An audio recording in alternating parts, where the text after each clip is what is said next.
We have a bit of a problem here in Australia. We don't have enough houses and we've got too many people and we're very centralised on the coastline around our major capital cities. What we're seeing in the media and what I'm seeing on forums and Facebook and Instagram and all the other social media platforms is distress. Not distress in terms of the mortgages that people are taking on, but distress at actually breaking into the market and looking to even buy your own first home or even find a rental property at this point in time. So in this video, I wanted to talk about my honest advice about creating financial freedom through property investment, the taxes and system that we live in, and to have some ideas with you guys and share some comments down below to see what your thoughts are on Australia's current property environment and the wider economic space that we live in. Now, there are some major factors that are contributing to the crisis that we're living in here in Australia. There's always been talks of the surge in immigration.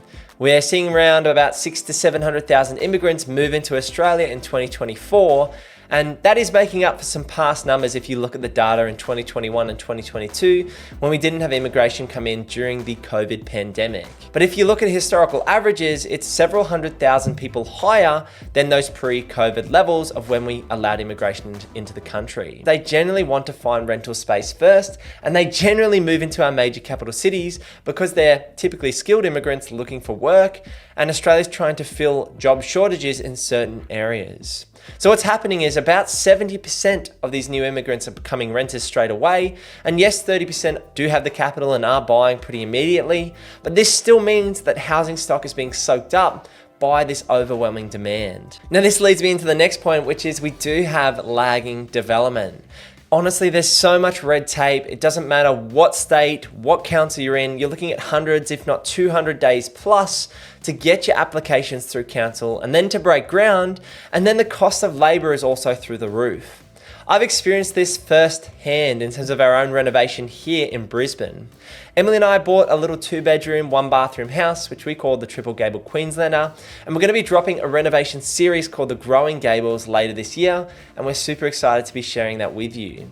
Now, we've been creating our dream family home. We have 2 beautiful baby boys, a 2-year-old Asa and a 5 or 6-month-old at this point in time, Eli. So we're super excited to be growing our family, and that means we do need a little bit more space. And our 2-bed, 1-bath little house wasn't quite going to cut it for our growing family. So what we've done is we've lifted the house, we've built 3 bedrooms, 2 bathrooms underneath, we've added a brand new kitchen, a couple of decks, a swimming pool, a shed. I've added this YouTube studio, which is an amazing thing to have. But what this means is we've had to undertake the construction. Now, for me to even get the council plans, that took over 3 months, over 90 days for me to get a development application through. Even once you've done that, you then need to get a building application, and that comes from your certifier, because in our case, we are owner builders.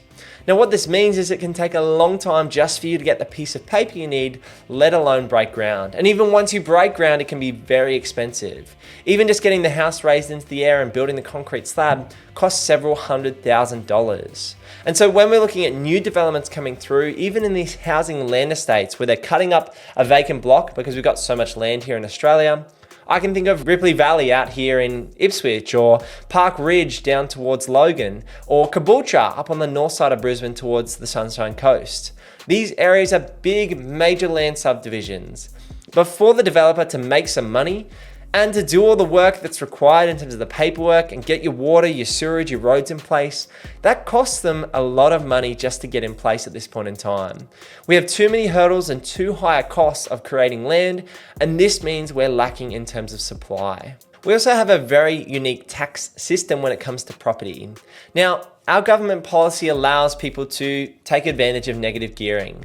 And my opinion is the system is set up for investors to invest in property. That's what the government wants. We have tax incentives in terms of negative gearing. You have capital gains tax incentives where if you buy your own home, even if it's a $10 million home and it goes to $20 million, all of those gains are capital gains tax free. So there are some elements of our tax system that are broken. In particular, I think the capital gains on your own home, but a lot of people won't like that. In my opinion, if you have a $10 million plus property, I think maybe once you make a gain of a $2 to $5 million, maybe some of it should be taxed. There needs to be a bit more give and take in our system. We also are reliant on the RBA creating pressure on Australia's economy. While when you look at the politics and the politicians, whether it's the Libs or the Labor parties, I don't want to get into politics too much in this video, but when you look at the political parties, they're generally trying to grow Australia's economy and expand.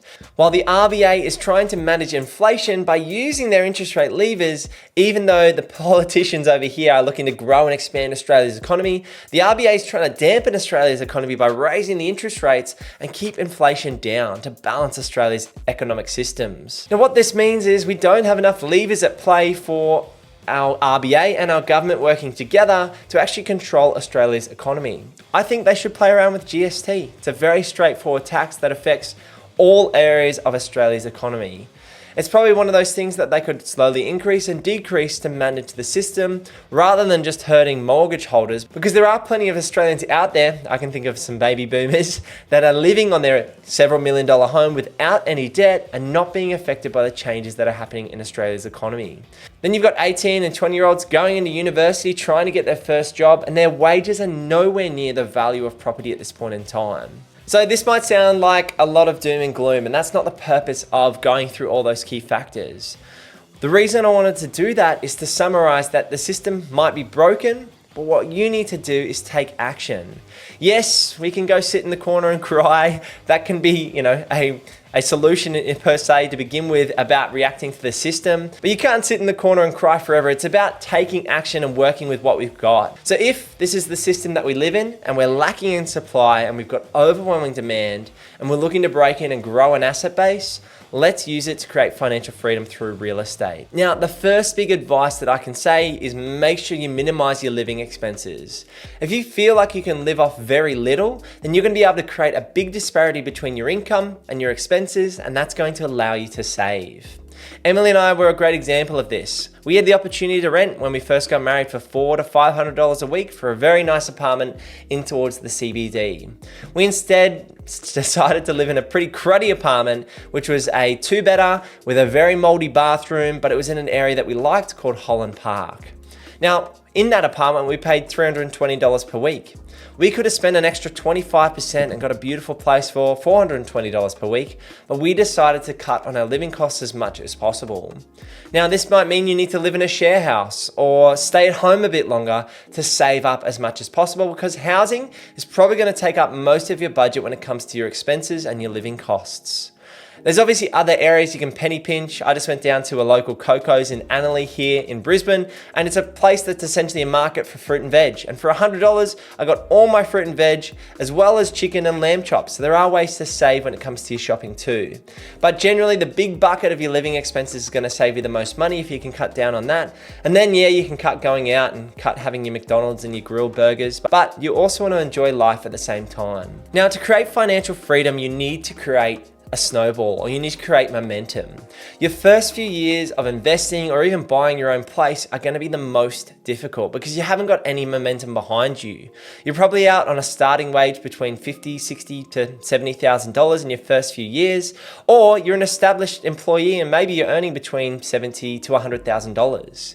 It is easier to team up with a partner. So I've got Emily, my beautiful wife, who I've been able to team up with my property portfolio, and maybe you don't have a partner, so you could team up with a sibling or a cousin or a friend. So there might be someone you can team up with.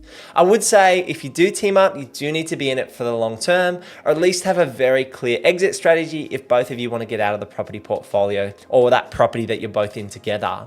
Because as you build out a property portfolio, your serviceability gets tied to your partner.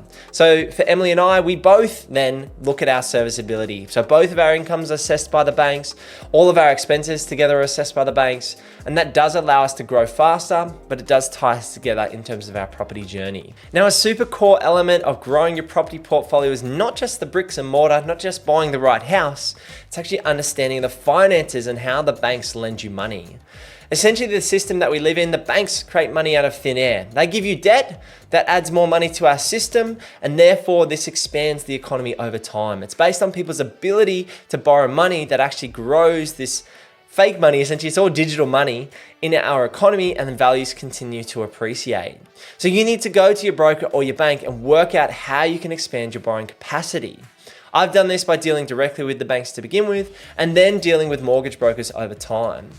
What this does for you is it allows you to understand what you need to give the broker to grow your asset base. So have a chat with your broker or your bank and say, do I need more of a deposit, or do I need to grow my day job income? Which is it to allow me to make that next purchase? Whether it's your first purchase or your third purchase or your fifth purchase, it's still the same question. What do I need more of? Do I need more capital, or do I need more cash flow? So now you understand how to work with the brokers and banks and understand your serviceability and borrowing capacity. Now you need to continue to grow these assets. So for me, I've generally gone capital growth first, and then I've gone for more cash flow assets. The reason I've gone for capital growth first is we were generally lacking in that capital bucket. We didn't have enough capital to continue to refinance and grow the asset base by using more debt. So we went for 1, 2, 3 growth assets, and along the way we added value through renovations as well as seeing market growth to leverage off those assets and buy the next property, and then leverage off property 1 and 2 and buy the third property, and so on. And that's how we bought our $1.4 million unit block. By property 4, we leveraged off $250,000 from each property, properties 1, 2, and 3, to give us $750,000 of cash, secured against investment debt against each of those other properties. And then we used about $500,000 worth of that cash to buy the next investment, which was our unit block in Coffs Harbour. So to genuinely create financial freedom, it's not going to be easy. There's not many people out there who have built a property portfolio or even willing to share the knowledge of exactly how they did it to create financial freedom. Now for me, you actually create financial freedom through property investment a lot faster than you'd expect. A lot of people think you need $150,000 of gross passive income coming in every year for you to feel financially free through property investment. The reality is, once you've acquired the assets you need, something changes in you. You feel like a different person because you've actually made the acquisitions that you need. Now it's just about time doing its thing and letting those assets appreciate, as well as the rent slowly creeping up over time with inflation. And that's how your asset base gives you the passive income in retirement. Now, of course, if you want to retire in 3, 5, or 10 years, you do need to be far more aggressive like myself and continue to value add, renovate, buy properties with granny flat and subdivision potential, as well as see the market appreciation happen. But if you're looking to a standard long-term horizon for property investment, which is something like 10 to 20 years, that's where you can let time do its thing and let the assets grow over a long period. I still take a long-term perspective, even though Emily and I have been fairly aggressive in our property journey. And we're looking to buy more assets, would you believe? Because once you continue building your asset base, you generally set more targets in terms of growing your property portfolio. And the reason for us is we want to continue to grow our asset base, continue to create more equity and some more net worth, as well as increase our cash flows, because we want to go from $5 to $10 million worth of property and say $100,000 to $300,000 worth of passive income. So it's about increasing those numbers slowly over time. But if your financial freedom number is somewhere between $50,000 to $100,000, you're generally only going to need somewhere between $1.5 to $3 million worth of property, and then let time do its thing in terms of those assets paying off. Patience is a virtue, as they say, and a lot of people don't get patient. Once they get a quick win, they do sell out. Now, selling is a vital strategy or a valid strategy in terms of growing that property portfolio and creating financial freedom there too. And we've actually just recently sold one of our assets throughout our journey. We bought those first 3 growth properties. We then bought a big cash flowing asset in our unit block. And now we've gone back and sold property number 2 to release the debt, take the capital gains, and then use those funds as well as additional borrowing capacity that we've just created to grow and buy future assets.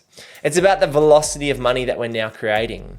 That's something else you can explore as your income grows. Maybe your borrowing capacity will grow and you can look to create velocity of money. You don't have to do this all yourself. Of course, you're welcome to be a complete DIY investor and deal directly with the banks. Go out and be boots on the ground. Go out and do everything DIY at your renovations or subdivisions or whatever it is.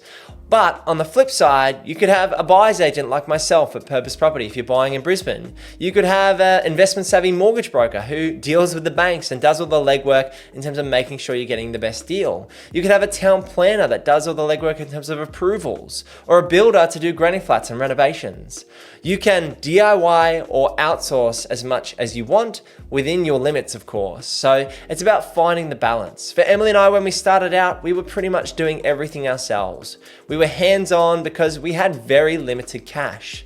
But as our asset base grew, We outsourced more and more. We found the right team members. We found the right contacts, found the right accountant to help us grow our property portfolio and take a little bit of the work off of our shoulders. And now that we're expanding our asset base even further, we'll continue to leverage off those parties to make the right decisions and to make the best use of our time. Now that Emily and I have come into a place of financial freedom, that's at least where I believe we are at this point in time, it doesn't change things. Your life still goes on. There's still work. There still needs to be purpose in your life. You still are going to have kids or family or lots of things to do, sport to play. It doesn't change everything once you become financially free. It does give you more choices and does magnify who you are potentially. You just need to be wary that chasing for financial freedom itself is not going to make you happy. You need to have purpose, and for me, it's through my faith, it's through my family, through my football and friends. For me, that's what really makes me excited about life and being able to help clients grow and succeed in their own property journeys. So for yourself, really map out how you're thinking or how you're growing your property portfolio from here and what steps you do need to legitimately take to create financial freedom. Set those targets, work out which parties you need to work with to create choices. And then even once you create those choices, you're still going to want to set new goals and do new things. It's just about the choice. For me, financial freedom is about choices. It's not about luxury items. And that's the way I've always seen it. So if you do want to have a further chat with myself and you're looking to buy a property here in the Brisbane market in the next 3 to 6 months, then head over to purposeproperty.com.au to book in a chat with myself. We'll talk about your current situation, where you're wanting to go, and how we can help you achieve your goals. And then we'll leave some time for some questions. So head over to purposeproperty.com.au to book in that chat. Now, a hot tip, if you do want to try and skip the queue, you may be able to find my mobile number on our website. So give me a call if you want to have a chat there as well. So I'd love to hear your opinions in the comments down below. What do you think about creating financial freedom through real estate? Is it a realistic goal? Leave a comment, and thanks for sticking around. I'll see you in the next one. Peace.